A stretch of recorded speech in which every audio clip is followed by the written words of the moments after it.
Alright guys, sa mapagpalang araw sa inyong lahat, meron tayong reaction video. Ito ang ating Senate of Hearing live. Pagpapatuloy ang pangdinig ng Senado sa umano'y kulto sa Socorro, Surigao del Norte. Ito ay panoorin po natin ang buong pandinig sa Senado. No other further ado, let's watch guys. This point, may request the COMSEC to acknowledge the presence of our guests and resource persons present into this hearing. Thank you very much, sir. Here are the following guests who are present today, sir. We have lots of them, but the guests that I'll be mentioning are the ones who are seated on the table, sir. From the Department of Justice, sir, we have Undersecretary Nicolas Felix T. Morning, sir. From the Department of Social Welfare and Development, we have Assistant Secretary Irene Dumlao. Morning, ma'am. From the DNR, sir, we have Regional Executive Director of Region 13, Sir Nonito Tamayo. From the Philippine National Police, sir, we have Police Major General Eric Noble. Morning, sir. We have Police Brigadier General Kirby John Kraft. Morning, sir. We have Police Colonel Lauder M. Laude, sir. From the National Bureau of Investigation, we have Regional Director Sally Hans Barboso, sir. We also have Dr. Harvey Tawakal. Tama, sir. From the local government unit, sir, we have Mayor Risa Rafoncel Timkang. Morning, ma'am. We have Vice Mayor Gemma Rivas Ocon. Morning, sir. Ma'am. We also have Mr. Edelito C. Sangco. COMSEC, I just would like to acknowledge the arrival of Senator Risa Hontiveros, Maimundag Chair. our Deputy Minority Leader. Go ahead, COMSEC. Thank you, sir. From the CWC, sir, we have Attorney Jillian May Cruz. Security and Exchange Commission. We also have Mr. J. Renz Kilario. Morning, sir. We also have Mr. Karen Songko. We also have Mr. Mamerto Galanida and Miss Janet Ahok. As I mentioned earlier, yun po mga kasama nyo later whom we will be requesting. We'll be just calling them later. And that's all for today, sir. So we can start, sir. Thank you, COMSEC. Magandang umaga sa ating lahat. Nitong Oktubre lamang, tayo mismo ay nagtungo sa Sitio Kapihan, Socorro, Surigao del Norte. Kasama ng butihing gobernador ng Surigao del Norte na si Governor Lyndon Barbers. Kinausap natin ang komunidad, kabilang na ang mga kabataan na sinabing ipinakasal at na nagkaanak sa murang edad. Pinakinggan natin ang kanilang panig at ang kanilang mga hinaing. Sa mga kasama ko sa komiting ito, hindi man kayo nakasama sa ating ocular inspection, nais ko lang kayong bigyan ng assurance, napakaganda ng Sitio Kapihan. It is such a scenic spot nestled in the island of Socorro, which is equally breathtaking. Tama po ang naging hakbang ng ating gobyerno sa pagdideklara nito na isang protected area. Kailangan natin protektahan ang kagandahan ng Sitio Kapihan. And so, to everyone who is here present, if you are ever called upon to speak today, I implore you, do not stain the beauty of Sitio Kapihan and Socorro with lies and deceit.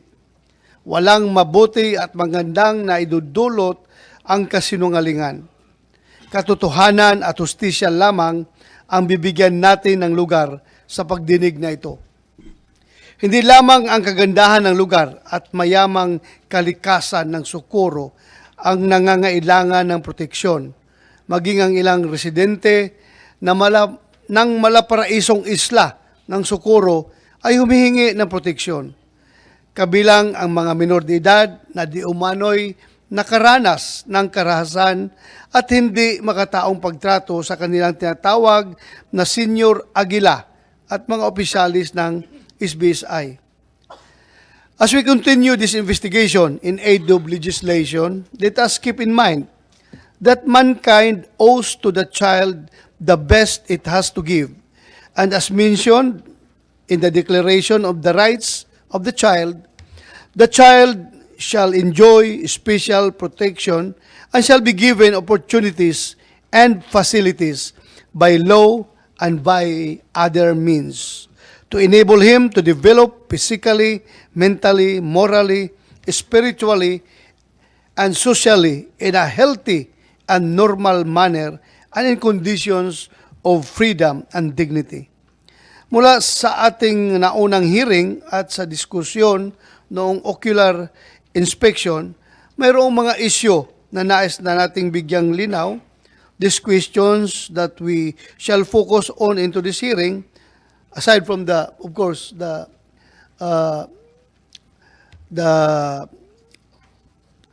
statements that we're going to hear from new set of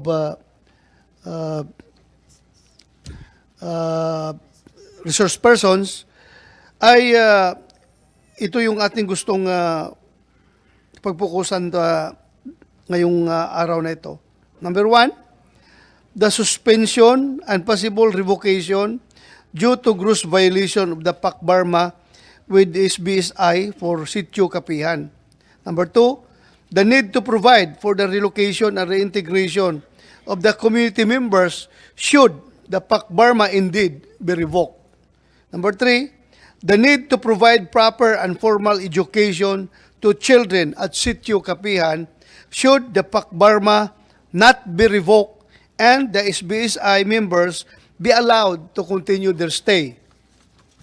Number four, the allegations regarding the questionable grave site of the community, including the allegation of one father that the remains of his child are no longer in the grave site with a false date of death placed at the marking. Maraming salamat po. I would like to turn over to our Deputy Minority Leader, Senator Risa Ontiveros, for her opening statement. Salamat kaayo, Mr. Chair, at magandang umaga po sa ating lahat. Unang-una po, ako po'y nagpapasalamat. Salamat kaayo kay Chairperson Doroy de la Rosa para sa kanyang dedikasyon na maisiwalat ang lahat ng dapat isiwalat sa usaping ito. It is clear that this issue touches on so many things that we hold dear as a society. How we take care of our children, how we view institutions such as marriage and religion, how we treat the poorest among us. Napakadami po nating nabalitaang nakakagimbal nung nakaraang hearing. Pero sa totoo lang po, noong sumunod na mga araw at linggo, lalo pang dumami yung mga lumalabas na kahindik-hindik na balita. Mr. Chair, alam ko na noong pumunta kayo sa Kapihan, kayo ay nagulat sa nakita ninyong libingan ng mga baby. Nadurog ang puso ko sa kwento ng isang ama na namatayan ng sanggol dahil pinagbawalan siya ng mga lider ng SBSI na dalhin sa ospital ang nag-aagaw buhay na niyang anak. Hindi na pagamot hanggang pumanaw na lang si baby. At mas masahol, basta-basta na lang nilipat ng libingan.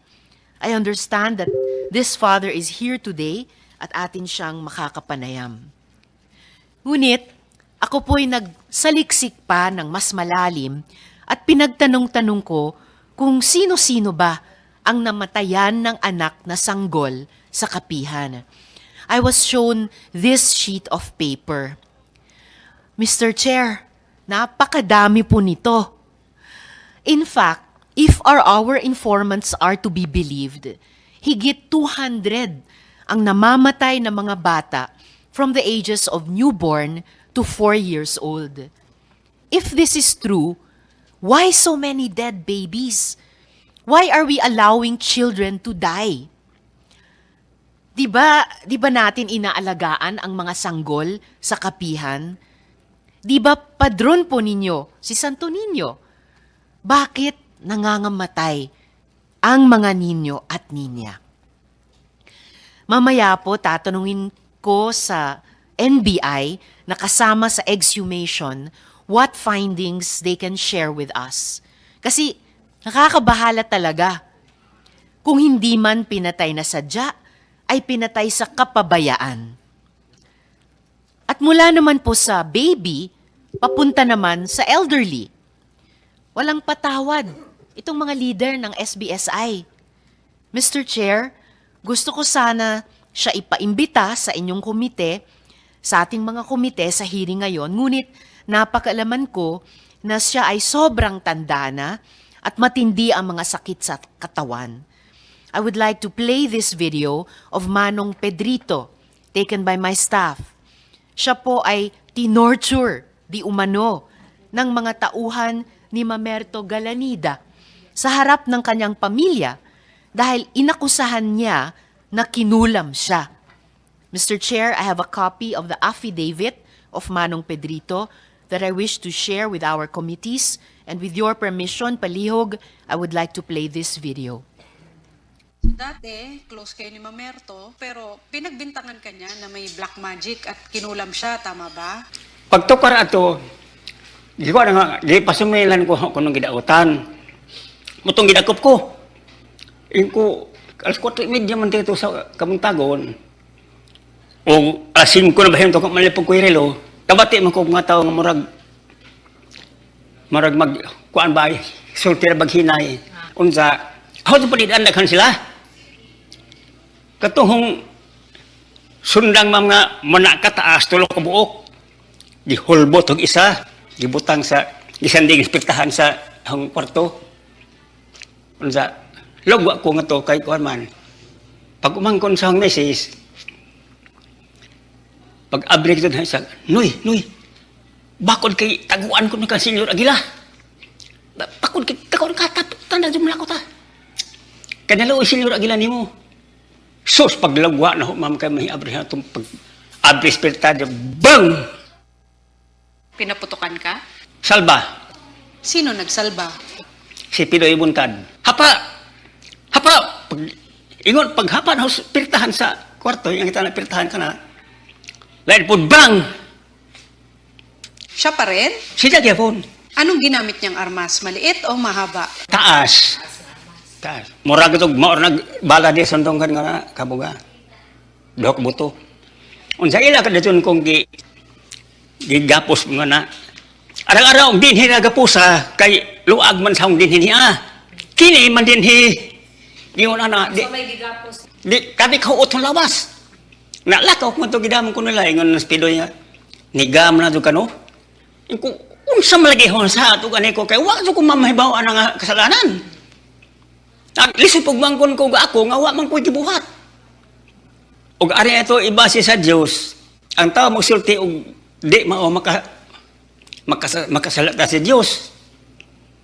Mo nangangaho, ang tinuod jud mong sulti. Nung ginapos ka, maraming sumama? Daghan sila. May dala silang armas o wala? Gawang hiringan isa ka buok. Sino nagdala ng armas? Si Pidoy Buntag. Ila kung di patindog. Pero paghapa lagi na ho, ma'am. Pagtambalik ko na ka na may hinimdom eh. Paghapa no, kuhan ila kong gigapos nga na, samtang gibugkot ko, gibanjak ka ni hindi ni akin eh. Kanaman ako noong kamot, ma'am, kini og kiri. Sa epekto na, ma'am, sa akong sakit, itong binanjakan. Unsa gitumban pa ni ang gibugkot, samtang gibugkot ko din na. So nadapa ka? Oo. Lulo, grabe lapok ni hong din ma'am. Kay uwan mo to. Ba't ikaw ang pinagbibintangan? Sino nagsumbong? Sino nagutos sa kanila? Wa ko kay bawo kasi nagsulti basta kay gidakop lamang ko sa bahay. ug naa may ilang pagtuo sa tao ug sa Dios. Ako na po labuan pa sila na og pagtuo. Ang tao ko nung katang kalag ibayad. Unsa mahibayad ka kung makadaot kong tao nga akong kalagi sa kabuok. Wala aho. Humagapos gi naglakaw mi nga to saka sa kabod member. Pero wa ko sa sudan makahibaw og asa ko dayha. Kay wa pa ni ko magbuhat may ma'am. Magbuhat. Isa ka tawo nagtukod sa likod. Gapo di skilid. Hadlok sa budagan ko nga kinin tao ma'am og basta gapuson hina di na kadagan. Makalakaw kapilo di kadagan. Masir ko ra abot sanahan. Kay ang katig-katigod sa tao sa mas baroto kini man katig og baroto pa pambut pa. Ug di ngani ka makaingon ana di ka motulin. Hinay mo ikaw. Pag abot sa bahay ni board member, kumo kay naghinuktok man kumam ka mura ma'am og nadaob ang kalibutan para sa ako. Unya, nag-ingon ka na sa bangko, ingon na, naglingkod. Gigirahan hon din ni ama. May hong gibati ron. Yun sa pagbira. Gisumbag. Kinsa nagsumba? Piloy. So si Pidoy yan. Oh, kini og agdire. Anong motibo ni Pedoy? Bakit siya nanuntok? Mo na hibis agila. So si Zang Hipis Aguila. Sa pagsuntok ni Pedoy, ano nangyari pagkatapos? Sakit hong din og dire. Kana man hong kamuting kusoso. Epekto sa didi og dini. Ato nga yung adlaw. Grabe sakit hong din ni amam. Sud sa 4 ka adlaw. Dinhi. Gaano katagal yung pag-torture sa inyo? Mga isag tunga ka oras, ma'am. Sa Sa aho dito ng... na sa bahay ni board member na itabo. Oh, Walang naka-witness? diha. Isang misis diha. Sila tanan sa pamilya. Oh. niya. Pagka humanan to, kay humanan ko sumbaga di diha. Ingon si Pidoy. Si board member imong azohon karon nga adlaw no. Gikan karong buntag. Kutob alas 12 nga si board member maadyo na kay og Pidoy, board member maadyo ko lang kutob alas 12 balik man ko pag alas 12. Pagka alas 5 ihatod ka sa ring. Sementeryo. Mo na klaro hayang pagkasulti. Mo na ang Pidoy sulti. Kay pusilon tali ko to. Pagkatapos, umuwi ka sa inyo. Di pasuro isa ko tiwara sa mga kasada ngadto nga na. Walang sumama sa inyo? Silang tanan kumpleto sila. Ang katong mga, ano naman mga agila? Mga gila. Og 30 ba to kataw og ubos baka sa 30. More or less. Mga armado og masundang. Usaray armas nga kanang mo ingon. Paano ka nakauwi? Sinong tumulong sa'yo? Ila man kung basta gana man ko nila hala uli na. Wa na bang ano dia. Uli ko sa hong balay. Uli ko nakauli ko mga alas 9 o alas 10. Wa ko'y pamahaw pa.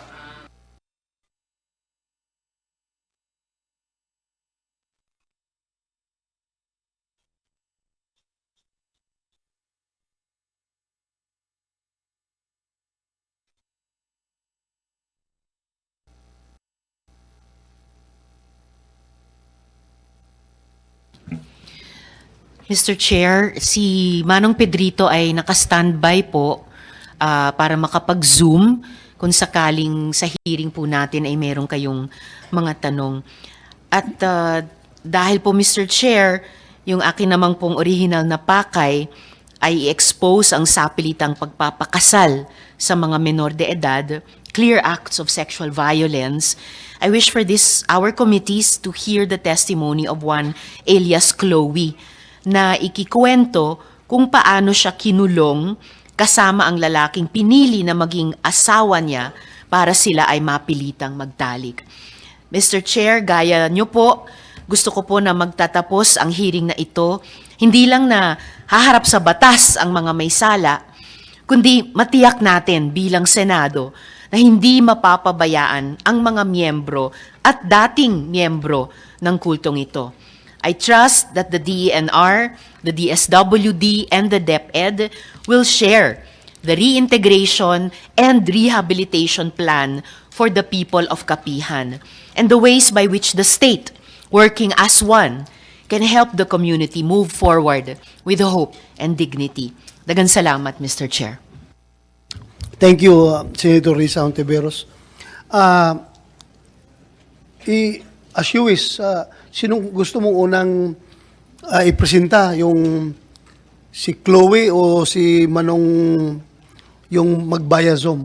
Actually, Chair, sinong bago unahin pa natin? nga si alias Chloe o si Manong Pedrito, kung maari po yung una kong nabanggit na ama nung isa sa mga baby na namatay, tapos hindi na niya alam, inilipat pala yung bangkay nung baby sa hindi niya alam na libingan. Okay, so unahin natin si Si Mr. Randolph, Mr. Randolph Chair. Balbanero.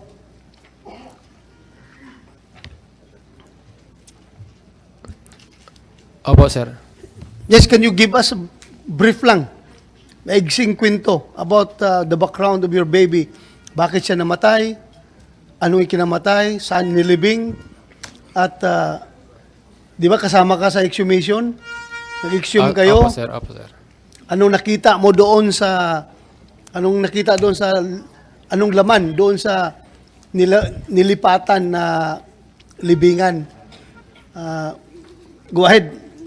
At Mr. Chair, Yes.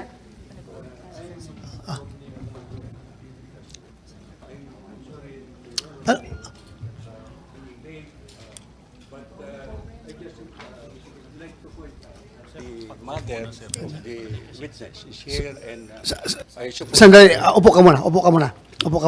I will recognize you later. Kumsek, kindly administer the oath. Yes, sir. May we request all guests who are here, including those who are sitting at the back, to please stand and raise their right hand to take the oath. Those who have not taken their oath yet, those who have already taken their oath, please take their seats. Yung hindi pa nakapag-oath, Yung hindi pa ho nakapag wala dito sa last previous hearing. Yung mga naka-oath po, pwedeng umupo. Please raise your right hand. Sandali lang. Yes. No. You just sit down. You're not an invited resource person. You are here as counsel of the SBSI officers. So, yeah, you are from that place, but you are not an invited resource person. Your role here is to advise your clients, and you cannot take part in the discussion here. You are not an invited resource person. You can advise your clients on what to say. Whatever you want to share with this committee, since you are not invited, you can share it with your clients, and they will be the one to open up before this committee whatever you want to share. That is the role of this committee, and it goes through to all the committees of the Senate as far as hearing in aid of legislation is concerned. Councils are not allowed to take part in the discussion. You are only here. Your role here is to advise your clients. Kung tingnan mo yung listahan ng invitees na mga resource person, your name was not included, right? So we give priority to those who are invited resource persons. Just would like to manifest for the record that the parents of your Honor, of the children that were supposed to be abused were here, and last time they were here and they were hidden, Your Honor. Mr. Chair, Yes, we will, kaya kung gusto mo yan, gusto mo talagang pakinggan sila, sabihan mo yung mga, I am giving you the avenue of approach, sabihan mo sila, kung gusto sila magmanifest na pakinggan yung, one din, but not through you, okay? So, tama na ito, tama na. Yep. You submit, okay, thank you. Kumsek, continue. Thank you, sir. Kindly raise your right hand. Do you swear to tell the truth, the whole truth, and nothing but the truth in this investigation and hearing? Thank you very much. Please take your seats. Mr. Chair. Yes, go ahead, Senator Risa. Salamat kaayo, Mr. Chair. Bago po isagot ni Sir Randolph yung tanong ng Chair, i-share ko lang po sa inyo, Sir Randolph, yung amin po ni Chair Doroy at nung aming mga komite na pakikiramay po sa inyo dun sa pagkamatay ng inyong baby. At kung, opo, Salamat po, ma'am. at kung maaring ikwento nyo na po, yung itinanong po, ano po nangyari kay baby? Ako pala si Randolph Dison Balbarino. Pwede po ba na may magbisaya, sir? Pwede po. Okay. Salamat. Sa niadtong December 14, 2020, niadtong adlaw sa kadlawon dito ko nanagat. So pag uli na ako pagkahapon dito na nahibaw-an na akong bata ang ahong asawa nga nanganak na dahil siya. Mr. Chair, kung maaring si Attorney Dano mag-translate lang sa sinasabi ni Sir Randolph. Thank you po. Thank you, Senator Risa. Attorney Dano, you are the legal counsel of Task Force Kapihan. Yes po. Andito ka na last time, di ba? Yes po. Okay. Resource person Please po sila. translate para for everyone's consumption. Thank Okay? you, thank you. Thank you. Go ahead. Ang anong buwan na? December 14, 2020 nanganak ang asawa. Noong December 14, 2020, nanganak yung asawa ko. Ni atong kadlawon atong adlaw dito ko nanagat. Ja pagkahapon dito na nahibaw-an na nanganak na dahil akong asawa. Early morning, madaling araw, nanganak na pala yung asawa ko. Pero galing ako ng nangingisda. Pagdating ko, nanganak na yung asawa ko. Mao to na pag-abot na ako sa bahay, sugat akong bata nga nabilin sa bahay. Kay dito naman ang asawa sa function hall, paanak. Sinalubong ako ng anak ko. Pagdating ko sa bahay, andun na pala yung asawa ko, nanganak doon sa function hall. Na tinatawag nila na Medica Perpetua El Salvador. Tinatawag na Medica Perpetua El Salvador. Mao to nga Sandali. Anong tingin mo doon sa lugar na yun? Is that a hospital, clinic, or paanakan, or what? Sa Aya. tanong ni mo? What? kuan man na siya sir sa ya pakibali na gamit og ospital gihimo naman tong ospital sa bayanihan. Murag kuan na siya bisita gani sir sa kapihan. Before siya ginawang hospital, dati siyang function hall ng bayanihan ng SBSI. So, nakakita ka na ng hospital, di ba? Yung regular hospital. Apo sir. So, ngayon, yung function hall, ginawang hospital, ano tingin mo? Kuan ba siya? Pareho lang siya sa hospital sa gawas? Sa labas? Magkaiba tayo. Anong pagkakaiba? Kasi parang kwarto-kwarto lang sir sa Kwarto lang, Oo, kwarto. walang gamit, May- equipment, mga health equipment. Mayroon din. Ha? mayroon din sir. Anong klase equipment? Yung pang kuan sa ihi, laboratory. Ano? Laboratory sa ihi. Laboratory sa ihi, meron sila? Ako na bang pang-examine sa ihi. Examen sa ihi. Oo. Examen sa tae. Oo, naaga. Meron sila? Na dito. Sigurado ka? Sure ka sir. Dali ha. Totoo ba, Mamerto, Galanida, meron kayong ganong equipment sa inyong hospital? Ihian, yung laboratory? Hindi po alam. Hindi ko alam po. Okay, Jerens, No, okay. meron kayong ganon? Ihi, examine. Your Honor, yung panahon po ng 2020, hindi pa po ako yung presidente. Hindi ko po alam. Hindi pa panahon ito? Hindi pa po. Hindi pa ikaw ang presidente, Hindi pero pa. membro ka na during the time. Membro lang. Okay. Mr. Chair? Yes. Follow up lang po kay J. Renz Kilario. Sabi nyo 2020, nung nangyari ito sa baby ni Sir Randolph, hindi pa kayo presidente ng SBSI. Pero di ba nung 2019, the year before, nung lumindol, kayo yung nagtawag sa mga tao na umakyat mula sa poblasyon, paakyat dun sa kapihan? Hindi po. Kasi hindi ko yung presidente. So, Jerens, ordinary member lang po ako. Makinig ka ha. Nakakulong ka na ngayon, tapos magsinungaling ka pa ha. 2019, lahat sila, whether yung bumaligtad na membro ninyo o yung mga nandoon sa loob, ikaw ang tinuturo 2019 na nag-auhag, nagkuhan sa kanila na umakyat kayo dito at matutunaw ng mundo. Ikaw ang sinasabi. Hindi ka pa nga presidente noon, but you were recognized as Senior Aguila already. Hindi ka pa na presidente dahil buhay pa yung dating presidente at that time. Hindi pa ikaw Opo. presidente, pero acknowledged leader ka na nila, Senior Aguila.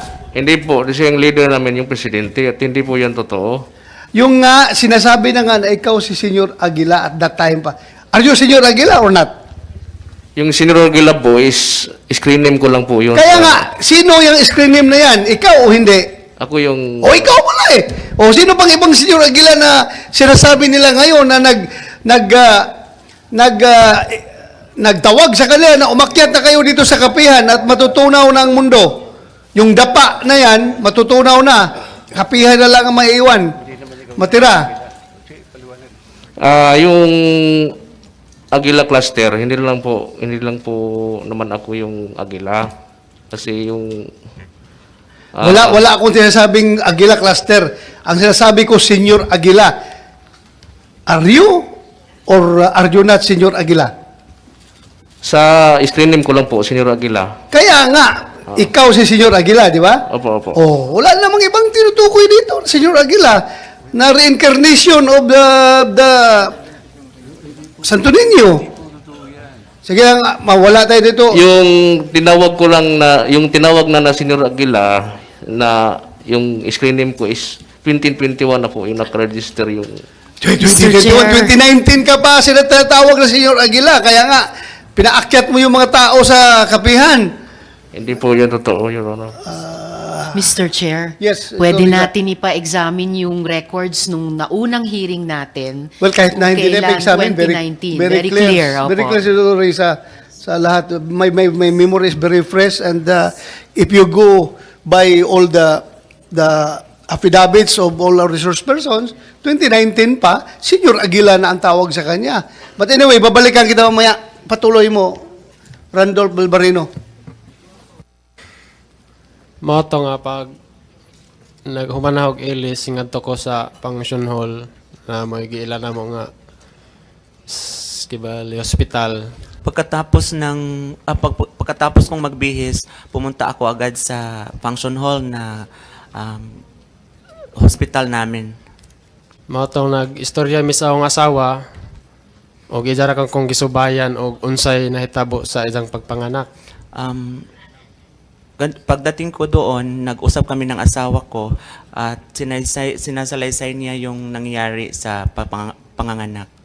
Matod pa ni akong asawa nga si Melanie nga naglisod si jag panganak tungod kay ang bata nag-una ang tiil. Ayon sa kanya, sinabi sa akin na nahirapan siyang manganak dahil nauuna yung paa.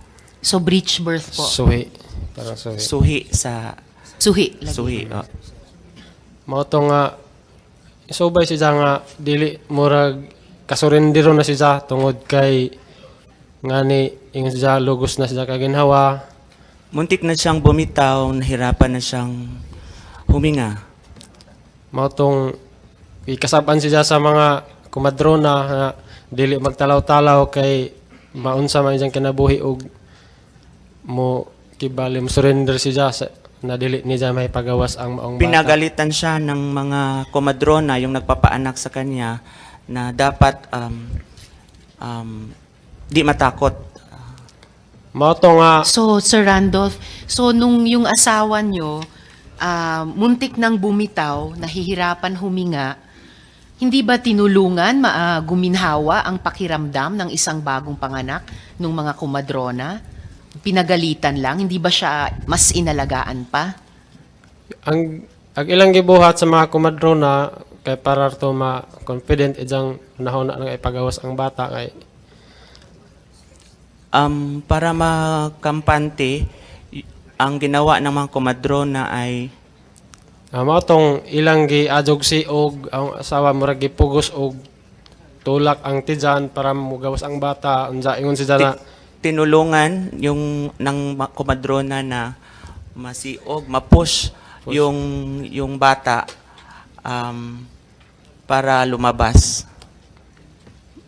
Mato nga, ingon siya nga, sa diya nang nahawiran ang tiil, muragi, fugos tugod to nila og pagawas para ang siya malibre, mabuhi. Nung lumabas na yung paa, sa pilitang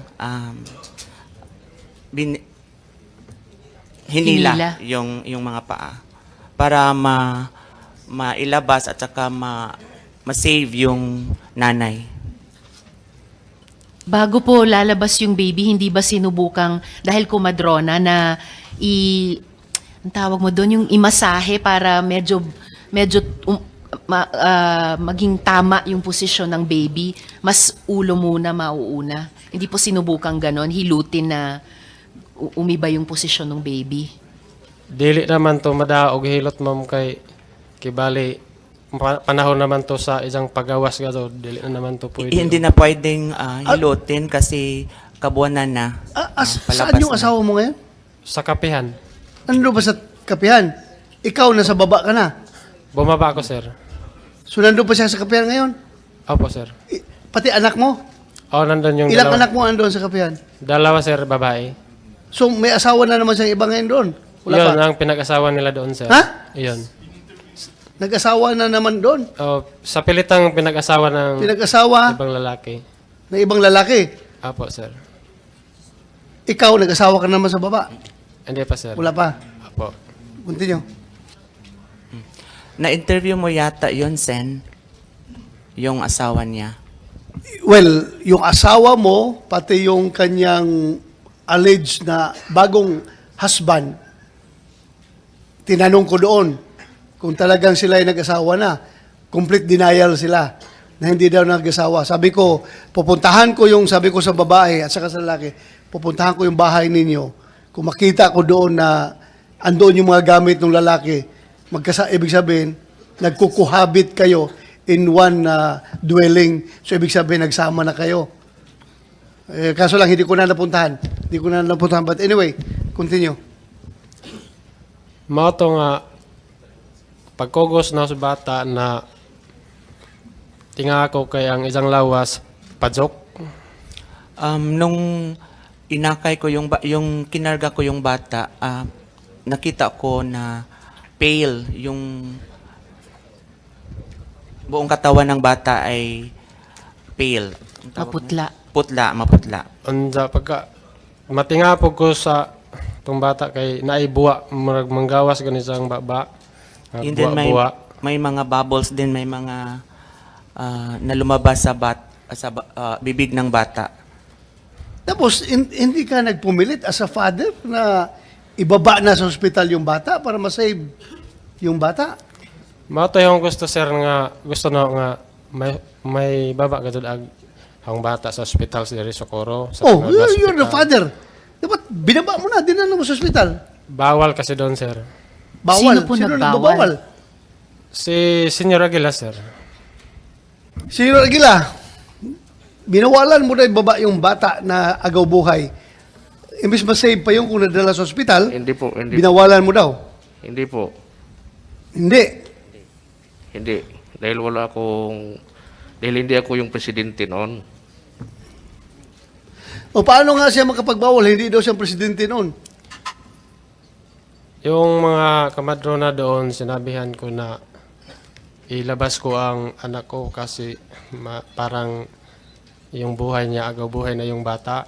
Oh. Tapos sabi ng mga kamadrona na pinagbabawal kasi ni Senyor Aguila, wala tayong magawa. Sino yung mga kumadrona na yun? Yun si Jela Hugar, Hugar. Sino pa? Kumsek, please take note para imbitahan natin kung meron pa tayo isang hearing. Sino pa? Virginia Mesias o si Jonah Ramirez nung nandun sa yung pagpanganak ng asawa ko. Kunin mo may mga pangalan. Ang pangalan? Jonah Ramirez? Jela Hugar, Virginia Mesias o Jonah Ramirez. Kuha mo? Sen po. Sino yung mga babae na yun? Kilala mo yun sila? kumadrona talaga sila? Sila talaga yung nagpapaanak ng asawa ko, sir. Hindi lang asawa mo, pati iba, sila nagpapanganak. Oo, sa lahat. Sen, ito yung mga untrained hilot. Untrained hilot. Mga dating BHW. Hindi sila kumadrona kasi sa tingin ko yung kumadrona, mga midwife, yung mga licensed midwife. Ito hindi, untrained hilot ito. Well, ako, ipinanganak ako ng kumadrona lang na wala talagang training. Kuan lang, ako, ipinanganak ako na basta may init tubig lang, gihit lang tubig, paglabas ko, yun na, buhay na. Pero hindi sila registered midwife. Talagang kumadrona in the truest sense sa panahon natin. Iba ang kumadrona ngayon, di ba? When you say kumadrona, may training ng para midwifery, di ba?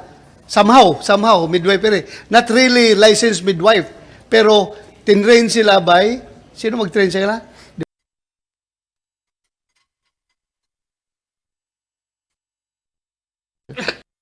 At pangalawa, kayo ang nagpipirma. Yes, Mr. Chair. Is that correct? Yung opisina mo sa taas ng Pansyon North. Senator Bato, may opisina po kami sa SBSI. Tanungin mo, sagutin mo muna. Ang sabi ni Senator Risa, Yes po. according to Isang kwarto information, po sa taas po ng nasa taas function ng hall. Yes function po. hall. Oo. So correct. Yes po. Continue, Senator Risa. Salamat kayo, Mr. Chair. At kayo daw ang tagapirma ng papel na nagpapayag sa mga asawa, mga bana tulad ni Sir Randolph, na makasama yung mga asawa nila habang nanganganak. I'm sorry po, wala po akong... Yung mga asawa po ay nagaling sa barracks. Kayo po ang nagpipirma ng papel para payagan sila na makasama ang mga asawa nila habang nanganganak. Ma'am, for your information po, Senator, si Sir Randolph po 2020 nanganak, yung asawa niya. Ako po naging Secretary General 2021 na po. Kung ano man, eto na naman po tayo, Mr. Chair, pa iba-ibang petsa ng mga posisyon. Basta kinonfirm nyo na ang opisina nyo ay nasa taas Yes po. function hall. Hindi po yan- At, teka ma'am, at bago or noong kayo na po ang SecGen ng SBSI, kayo ang pumipirma ng permit sa mga bana tulad ni Sir Randolph na galing sa barracks para pwede silang kasama ng asawa nila habang nanganganak. Hindi po ako nagpipirma, ma'am. Sinong nagpipirma? Wala pong akong pinipirmahan at wala kong alam kung sino po ang nagpipirma. So, bumalik na naman po tayo sa tema na walang alam. Dahil nasa taas lang kayo ng function hall, so ano ang alam nyo sa mga operasyon sa function hall? Ano ang alam nyo dun sa panganganak ng mga babaeng buntis na manganganak na dun sa function hall? Ma'am, yung function hall kasi, after nag-settle kami, before po kasi yun, hotel accommodation, tapos nag-settle kami sa kapihan. Ito po yung meeting place po namin sa organization. Yun po ang nangyayari. Tapos yung sa taas, isa po sa mga kwarto doon, naging opisina po ng SBSI. At nung paanakan na siya, dahil dun pumunta silang mag-asawa, alam nilang may kamamatay lang na bata, kailangan nilang umalis kinaumagahan dahil may mga nakapila ng manganganak. So mula dun sa opisina nyo na nasa taas lang ng function hall, ano ang alam nyo sa mga nangyayari dun sa mga constituents nyo na nanganganak doon?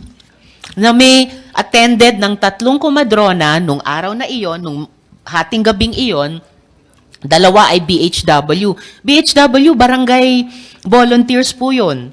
Yes po. Ano pong alam nyo sa mga kaganapan sa ilalim lang ng opisina nyo na nanganganak yung mga babaeng constituents ng inyong organisasyon? Ma'am, wala na po talaga akong nakikitang nanganganak doon. May mga home deliveries kami. Yun po. Mr. Chair, marami pong barangay dito sa atin. May paanakan, of course, may home deliveries din, at maigi kung naa-attenda ng ating mga kumadronang Pilipino.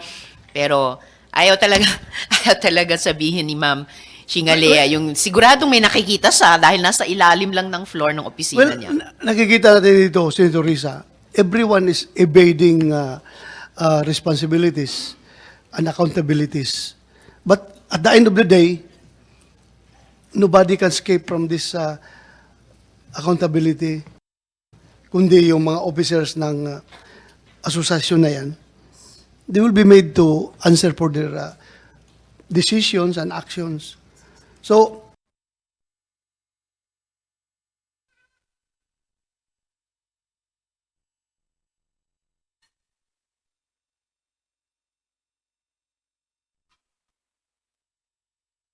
Oo, kasi andito ko nga na content. Hindi namin alam. so meaning, lahat ng mga ginao siya ang pinaka-boss ng Agila. Lahat ng ginagawa nitong team ng Agila, nag-escort kay treasurer ninyo, mangulikta ng portion of the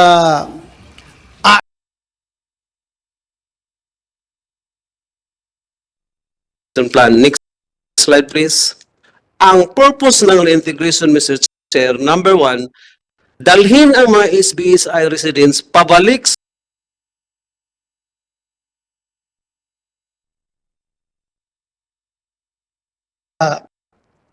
kami nagiging bias sa inyo. Because we heard lahat ng sides ay pinapakinggan namin. Sino pang gusto magsalita sa inyo? Pakinggan namin before we adjourn. Sino pang gusto magsalita? Your Honor, please, may I add? I can just see the inconsistencies heard by Mr. Idelio Sanco. Because for example, yung Kalangugan what's this? Watershed is not within our jurisdiction. It does not reach the resources.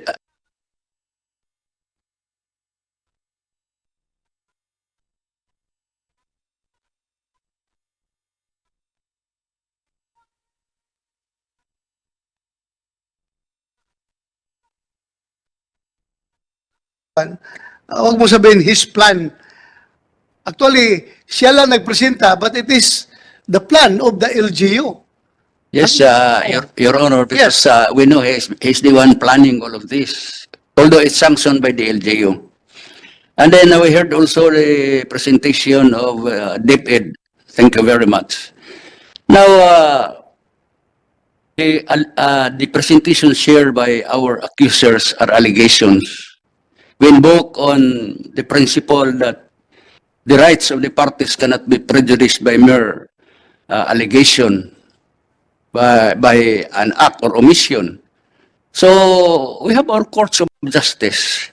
Perhaps it's immature or premature to approve or present an integration plan because under the law we are presumed to be innocent, under proven otherwise. So we request Your Honor that we leave it to the courts of justice. That's why we have been here detained for 40 days now, 40 days, denying us of our rights to look for our lawyers of our choice. Why are you not? Are you deprived of your right of counsel while you are in detention? No, what I mean is in the next one, in the next what is this? In the next steps, Your Honor, we have our lawyer, a very good lawyer, but we are still thinking of availing other legal services, and that Your Honor,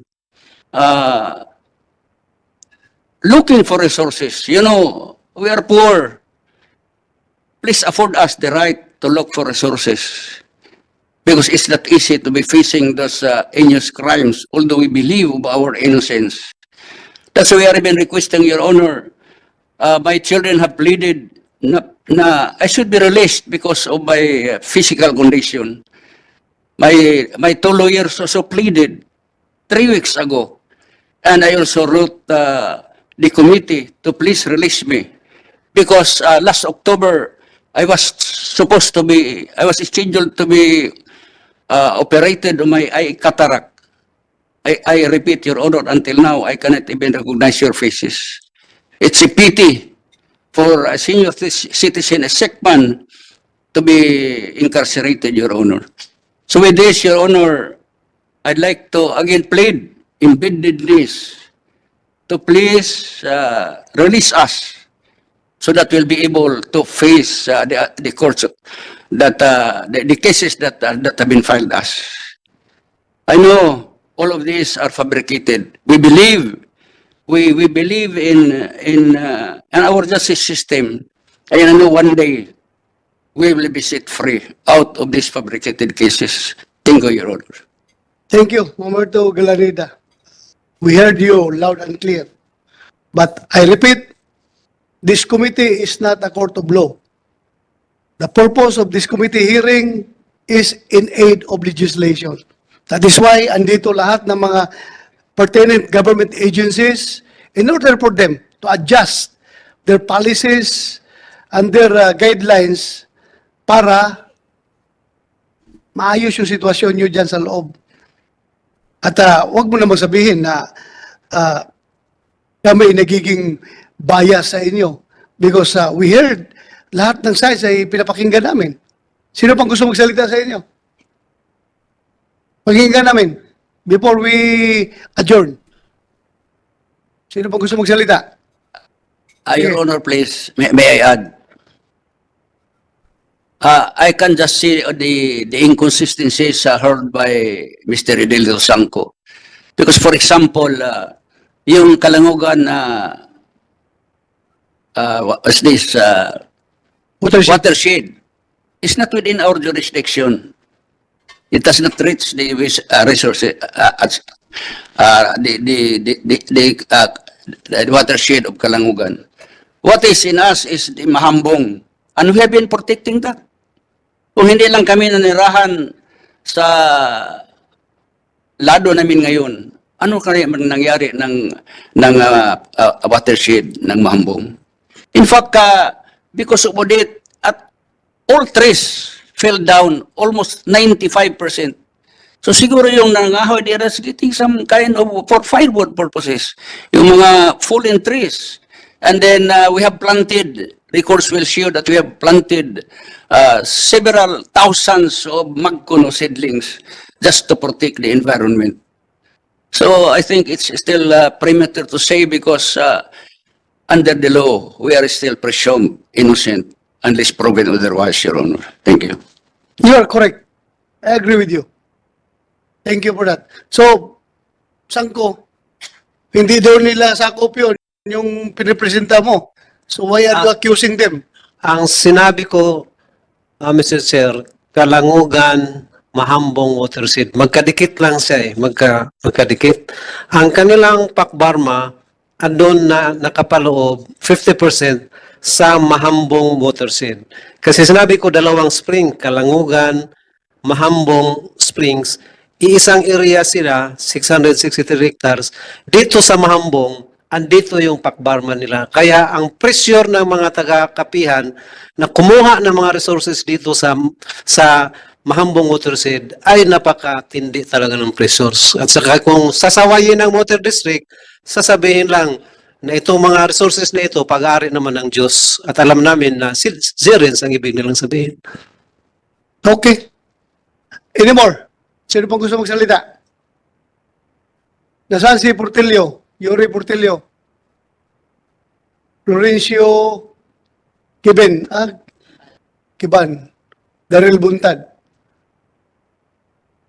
So, with that, Senator Risa, I would like to thank you for all your efforts in this investigation. You've been very hardworking. Alam kong feeling ng isang ina na nakikita yung mga bata na inaabuso. So, kaya nakita ko yung passion mo para mag-investigate. And I would like to thank you for that. Dagang salamat po, Mr. Chair, dahil maagan yung sinet itong mga hearings natin. And really, the greatest thanks alang-alang sa ating mga child victim survivors at sa kanilang mga pamilya at buong komunidad. So nagsimula itong para sa Committee on Women, co-chairing with you, secondarily referred sa inyong komite. Para sa amin nagsimula talaga sa mga mga bata. At salamat sa lahat ng mga government agencies mula sa munisipyo hanggang sa pambansa na ngayon mas nag-uusap pa for an integrated approach sa reintegration at saka rehabilitation alang-alang sa komunidad at mga pamilya, lalong-lalo na ng mga batang ito. Dagang salamat, Thank Mr. you. Chair. Thank you, Senator Risa.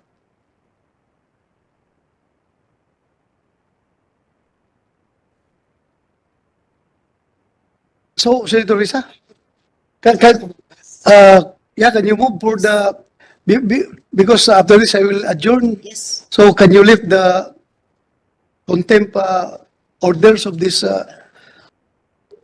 you want to, okay. Yeah. So gladly, Mr. Chair, I respectfully move to lift the order of contempt of our committees against the Against the four our officers of resource Akbar- persons. civil side. Yes, officers of Socorro Bayanihan Services Incorporated. Mamerto Galanida, Janeth Ahok, Karen Sanico, and J. Renz Kilario.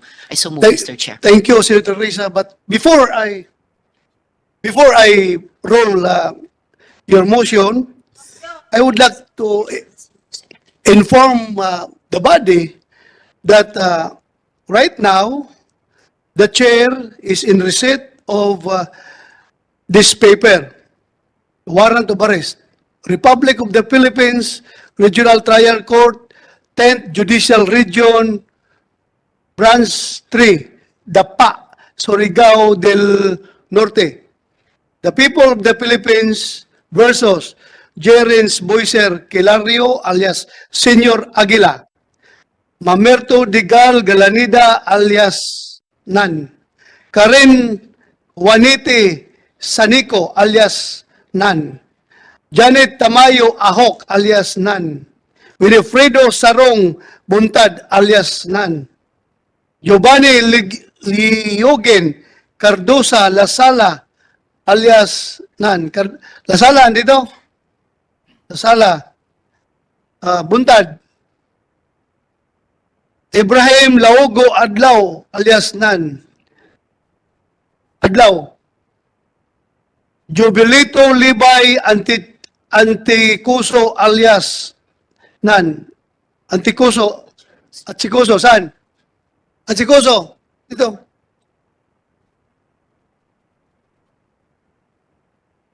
Dito ka. Serio Angkog Kubilian alias Nan. Kubilian. Daryl Ruaya Buntad alias Nan. Buntad.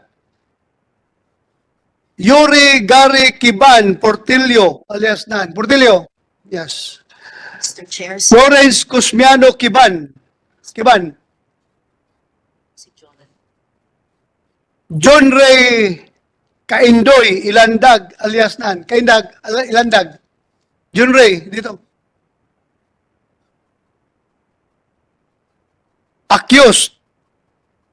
Criminal case number 23-198 to 23-275 for qualified trafficking in persons, violation of RA 9208 as amended, Section 4K to I in relation to Section 6A of RA number 9208 as amended. No bail recommended. So warrant of arrest to officer of the law. You are hereby commanded to arrest yung lahat ng sinabi ko kanina ng mga pangalan and bring him or her or them forward before me to be dealt with according to law. The bail for the release of the accused in this case is fixed at no bail for 8 counts of qualified trafficking in persons, violation of RA 9208 as amended, Section 4KI in relation to Section 6A of RA number 9208 as amended. No bail bond recommended. Signed, Ambrosio Narada Molita acting presiding judge. So, before I roll the motion, I would like to advise the Sergeant at Arms to coordinate with the PNP and the NBI regarding their custody. You turn over the custody of these persons to the authorities. So, there was a motion for the lifting the contempt order of the four. Is there any objection? So, having none, hearing none, the motion is hereby approved. So again, nagpasalamat ako sa inyong lahat. Maraming salamat sa inyong pagdating. And in the interest of truth and justice, ako'y nagpapasalamat talaga sa inyo at mabigyan ng hustisya at makamit ang katotohanan dito sa issue na ito. Maraming salamat at magandang hapon sa ating lahat. The hearing is hereby adjourned. May I be heard, even after the hearing, Your Honor?